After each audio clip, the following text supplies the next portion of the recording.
Welcome back to Wikilert. Today's news from Tokyo has left fans stunned and the track community buzzing.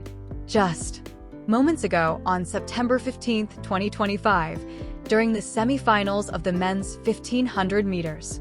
At the World Athletics Championships, reigning Olympic champion Cole Hocker was disqualified for jostling, ruled to have made illegal physical contact with Germany's Robert Farken in the frantic final 50 meters.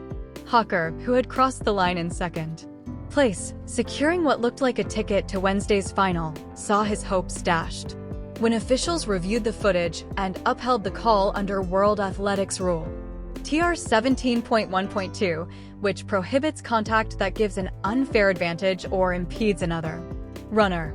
The U.S. team appealed immediately, but it was swiftly denied, advancing Farken to the final and bumping South Africa's Tshite into the top 6.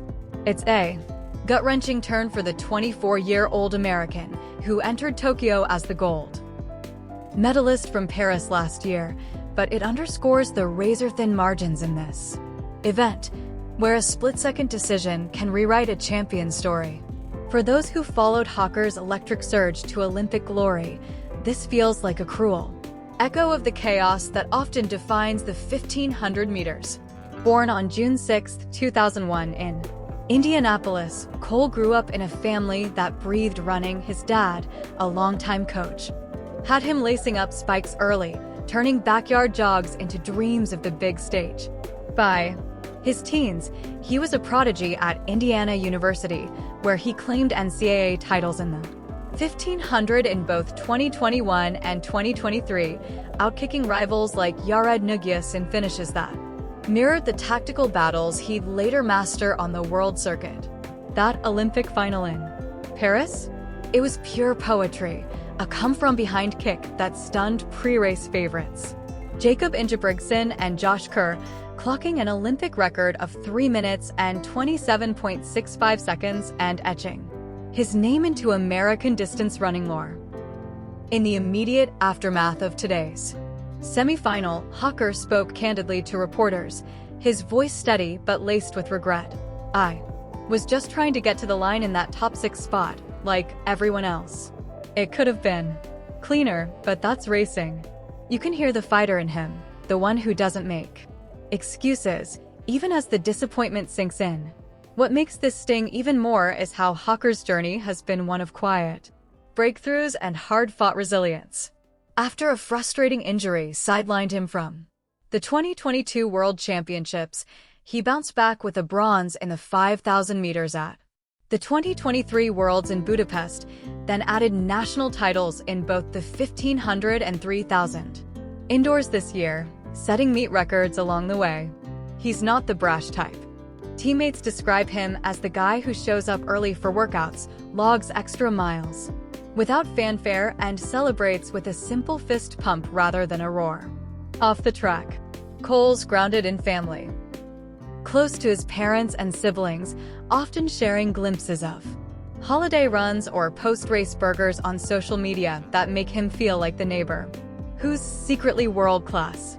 And while his net worth isn't splashed across headlines, likely hovering in the mid-six figures from endorsements with brands like Nike, prize money from meets, and his coaching gigs, it's clear he values the grind over the glamour. He's spoken about reinvesting in his training group, supporting young runners back home, a nod to the community that lifted him up. Yet, in moments like this disqualification, it's the human side that hits hardest, the what-ifs that linger after the official's verdict. Commentators like former world champion Steve Cram called it a panic move in the closing chaos, where Hocker, boxed in on the rail just like in Paris, spotted a sliver of space and surged through, his arm brushing Farken's in a tangle that disrupted the German's rhythm. Farken dropped to 10th, his face a mask of frustration, while Hocker broke free, only to learn later that the rules don't bend for intent. It's a tough lesson in a sport where jostling is as common as deep breaths, but the final straight demands precision. Still, silver linings emerge. Hocker's double entered in Tokyo, with the 5,000 meters heats looming Friday morning. It's an event he won at US Nationals this summer, and where he snagged that Worlds bronze before, plenty of runway to channel this setback into something redemptive. Imagine him there, under the lights of Japan National Stadium, turning the page with that signature kick, proving once more why he's not just a one-gold wonder. As the dust settles on this semi-final drama, it's a reminder of what draws us to track and field, the raw unpredictability, the blend of strategy and sheer will that can humble anyone. Cole Hocker's disqualification doesn't erase his triumphs. If anything, it adds depth to his narrative, the kind of chapter that forges legends. Our thoughts go out to him, his team, and even Farken, whose advancement comes at a bittersweet cost. In A championships already electric with Mondo Duplantis shattering pole vault records and photo finish marathons, this twist keeps the spotlight firmly on the 1500 soul-stirring intensity. If Cole's roller coaster ride has you fired up about the thrill of the chase, or just craving more underdog tales from the track, give this video a like and subscribe for deeper dives into the stories shaping the sports world. It keeps the conversation going one lap at a time. Thanks for watching. Catch you on the next straightaway.